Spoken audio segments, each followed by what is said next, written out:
Lentil salad with a Persian twist. A refreshing salad made with diced vegetables and lentils, perfect for a side dish or on its own. To add more freshness, add chopped mint to the salad.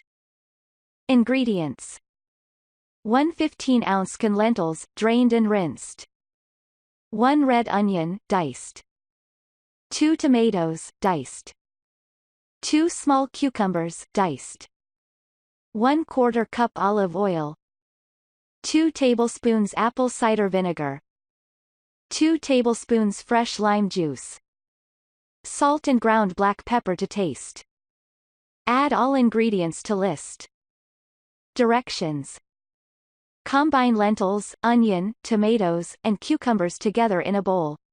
Whisk olive oil, vinegar, lime juice, salt, and black pepper together in a separate bowl. Pour dressing over lentil mixture, stir to coat.